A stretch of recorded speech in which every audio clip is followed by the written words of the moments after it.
6th of June festival is held. On this day, these young girls have decided to take a bath in a quiet river, and they've asked their lovers to come along and watch.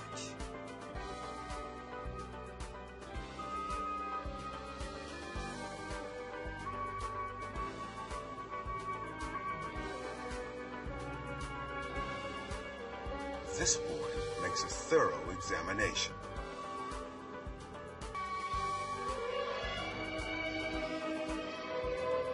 If he's satisfied, he must make his intentions clear, in a polite way, of course.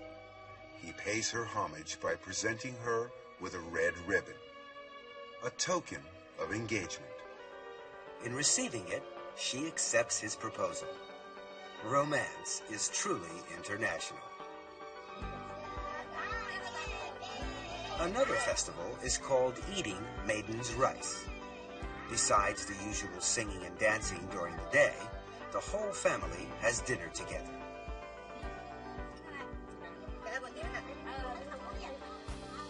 A song of toast is sung, and wine flows freely as the family enjoy the special feast that's been prepared, whose main dish is this colorful rice.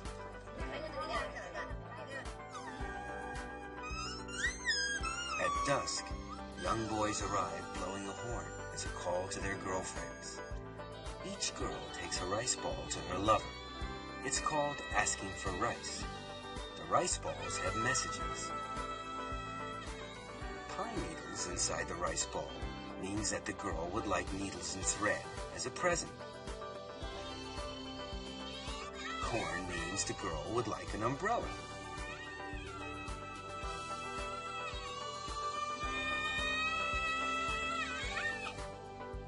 Two sticks bound together mean they'll never part. True love. If it's empty, it's bad luck. It means she's breaking it off. Meows will select their mate within the tribe. Two young persons meet on the road.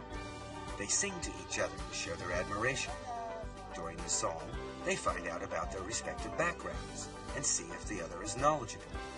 It ends with a real heart-to-heart talk, and the relationship becomes closer as a result. It is customary in this tribe for lovers to carve a notch on a piece of bamboo after each date. If, after numerous dates, they fall in love, they break the bamboo and each keeps one half as a token of their eternal love.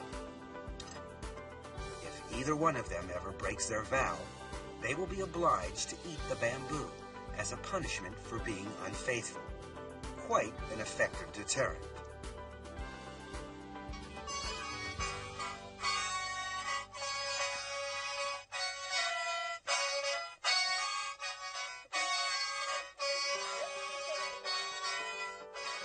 The Gurja are a branch of the Miao tribe. They're experts at blowing the sheng, a long horn-like instrument.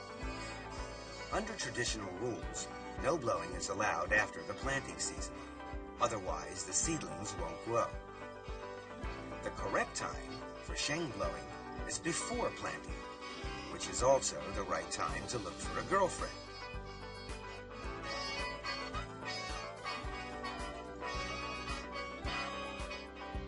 Slowly, the girls dance around the boys. Each girl holds a necklace in her hand. As they dance, the girls choose. They put their necklace on their favorite boy's sheng. This is called asking for necklaces.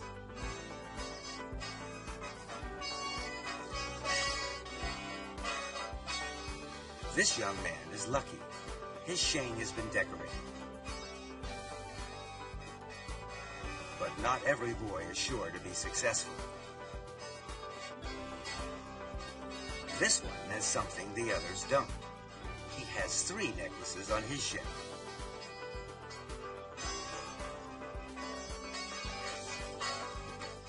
The dancing courtship over, they go off in search of other entertainment.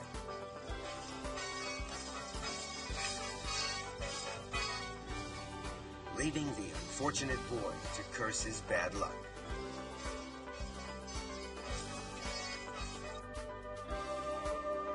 The green-trousered Yao of Guijiao have a completely different way of courting. Girls all have a small hole in the wall over their beds. It's called a lover's hole.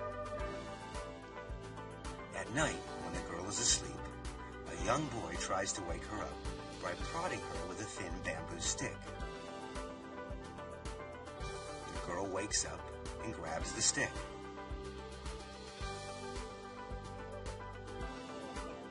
But she doesn't react favorably.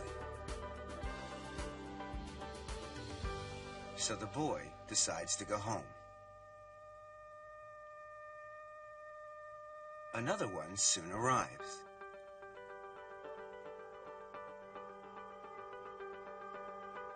He repeats the same procedure.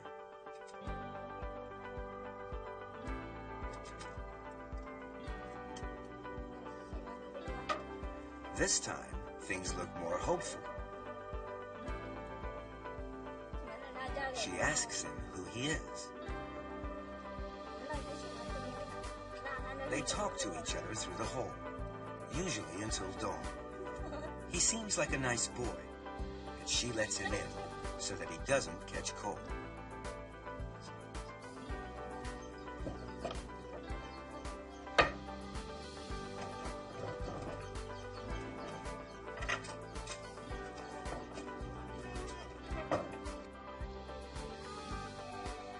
In every Miao village, there is a special place where young people can meet to date or just to talk.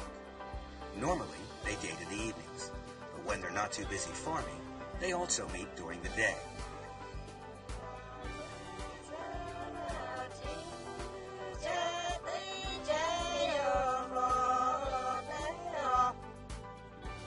Most girls spend hours and hours embroidering. Those who can't embroider find it very, if they didn't, the punishment was severe.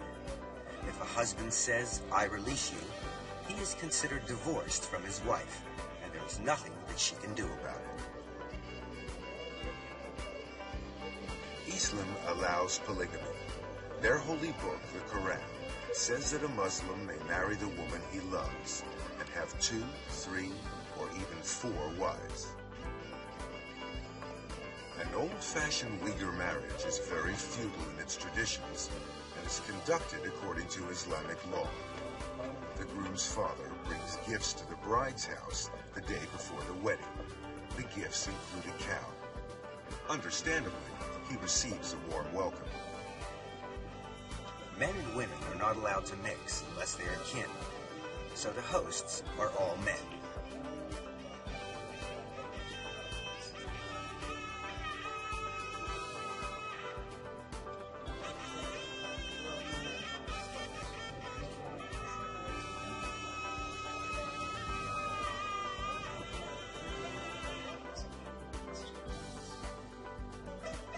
The day of the wedding, the bride gets up early to dress.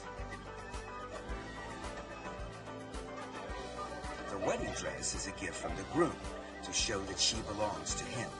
She will have to obey him in every way from now on.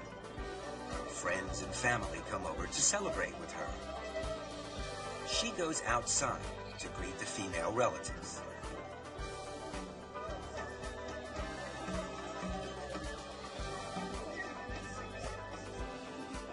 The wedding banquet is lavish. An array of snacks, preserves, sweets, and fresh fruit is prepared. All specialties of Xinjiang region. Unlike many other peoples, the Uyghurs hold their weddings at the bride's house. The guests eat whilst waiting for the groom. Finally, he arrives, amid much good-natured horseplay.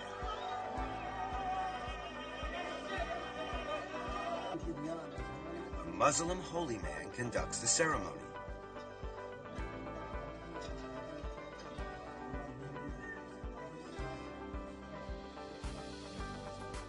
First come the prayers.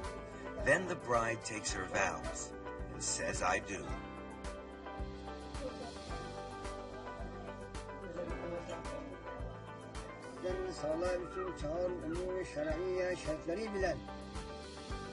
Then it's the turn of the bridegroom. Of course, he has no hesitation.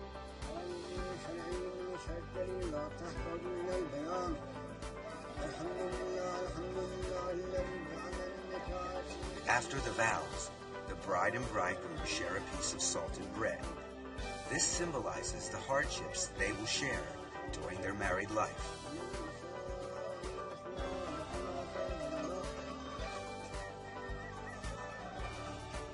The wedding party then travels back to the groom's house. Here the bride must be carried over a fire before going inside to prevent evil and bad luck from entering, just as the Han brides do.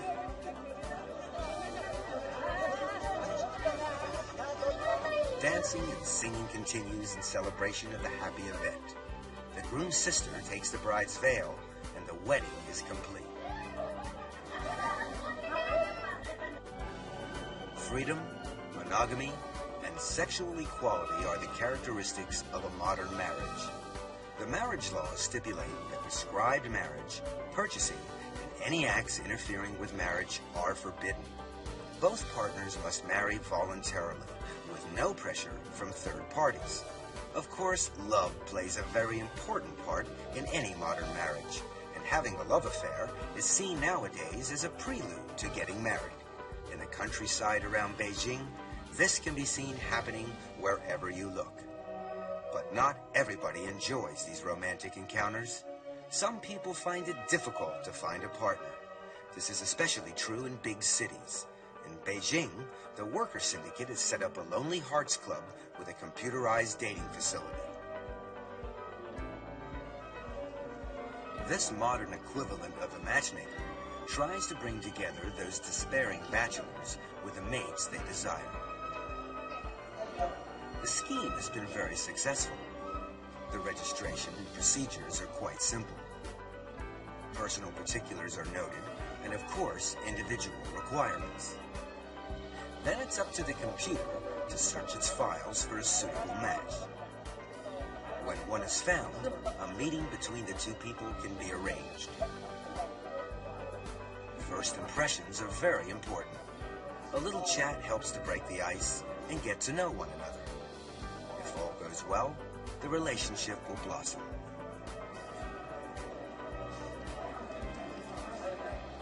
This couple seems to be getting along quite well.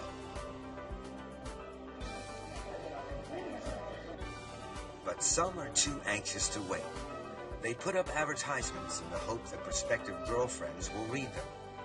Near the club, there's a love corner, where young hopefuls gather with the sole purpose of finding a boyfriend or girlfriend.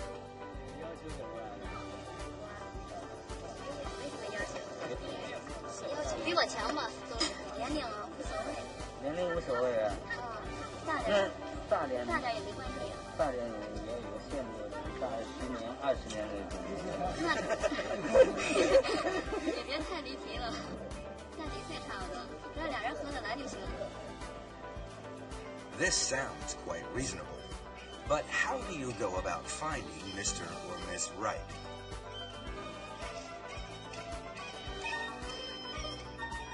Firstly, it must be someone you like. You must go right ahead and get straight to the point. Oh dear, never mind, try again.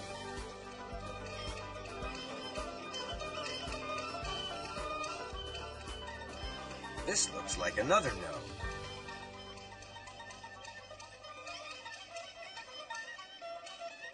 Ah, this looks more hopeful.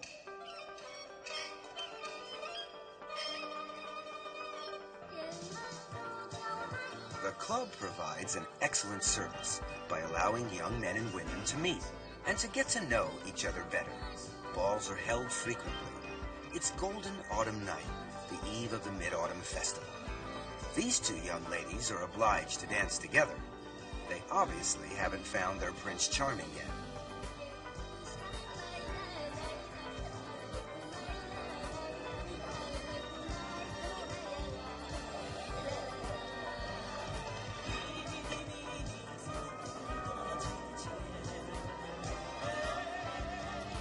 It seems her luck is in. She's found a handsome man. The ball is divided into sections. This section here is the pro-secondary section for intellectuals.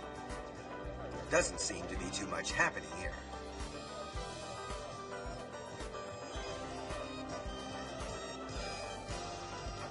This is the senior citizen section. It's pretty crowded with older men and women trying to find their perfect partners.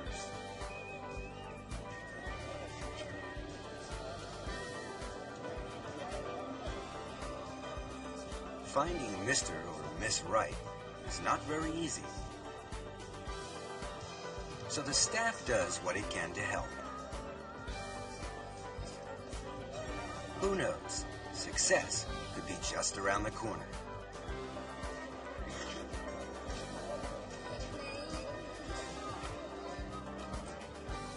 Throughout the hall, men and women of every age group are getting together with the opposite sex, trying to select the partner they would like to date.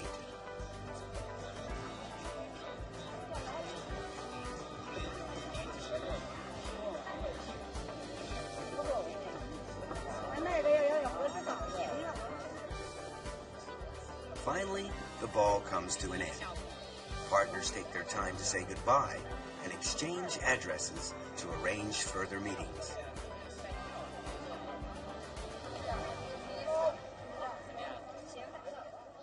Some, however, are not so lucky.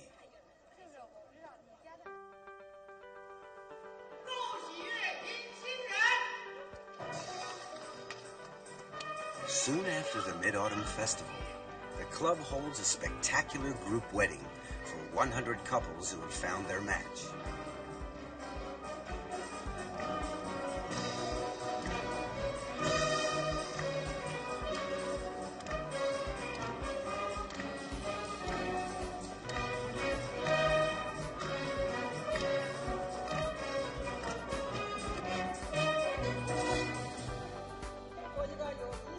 The Master of Ceremonies is the Deputy Mayor of Beijing. It's quite a grand affair, a happy occasion for all.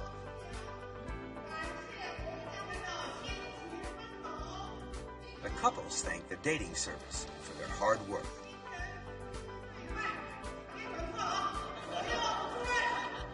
Then they bow to one another 3 times.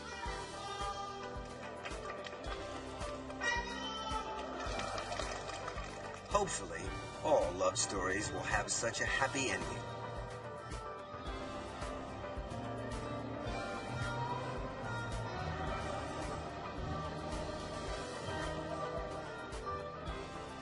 The harmonious union of love and marriage is the result of thousands of years